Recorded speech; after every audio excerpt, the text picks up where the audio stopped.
The days of spring will surely bring the birds and bees cavorting, but since I am a gentleman, I'd much rather be jorting. Hi, I'm Brian David Gilbert, and if you're familiar with my filmography or discography, you know that I am a jorts enthusiast. Get along.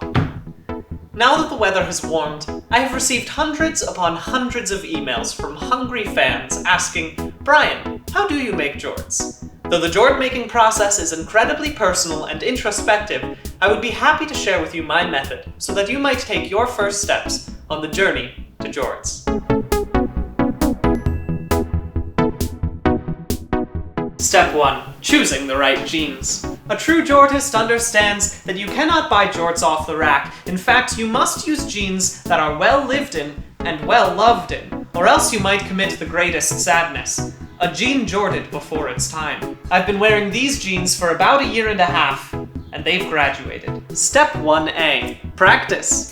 They say it makes perfect, and that's certainly true for jorts. Do a few practice passes with the scissors to make sure your hand is strong. Be careful not to get any dirt or bodily fluids on the jeans during this step, especially blood.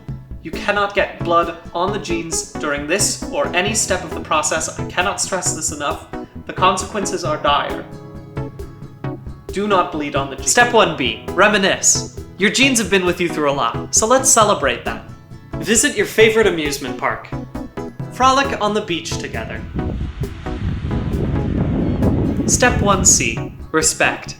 Your jeans deserve some commendation for their years of service. Create a piece of art that symbolizes your bond. Serenade the jeans with a song you've written for them. I can't believe my eyes, I've got some jeans around my thighs. This would be a great time to invite any talent agents if you're looking for representation, as I currently am. Hi, I'm Brian David. Instead of throwing your jeans into the laundry, why not hand wash them one last time?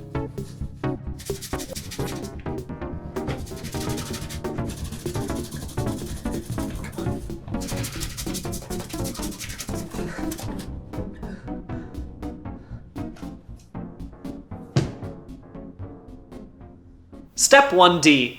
Listen to the jeans. They're speaking to you.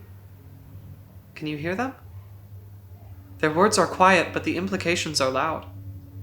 You awake one day to find that the jeans have spelled out their preferred jort length on the walls of your apartment in ancient runes.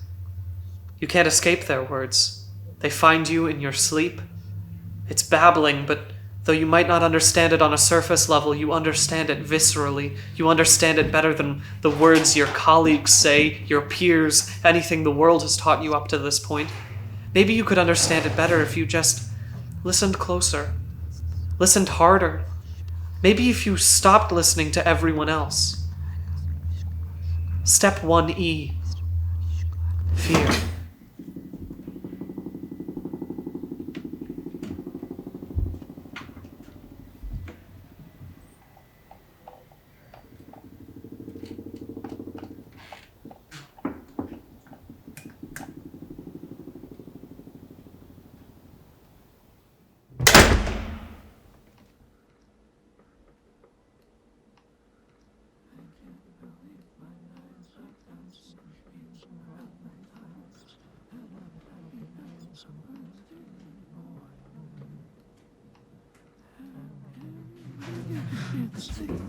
Step 2, cut the jeans.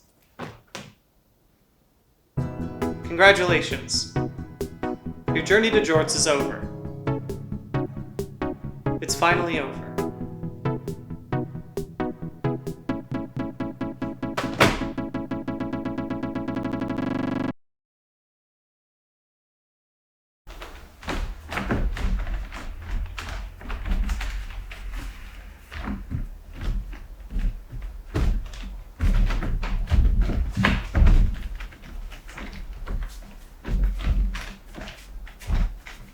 It's a good pair of jorts.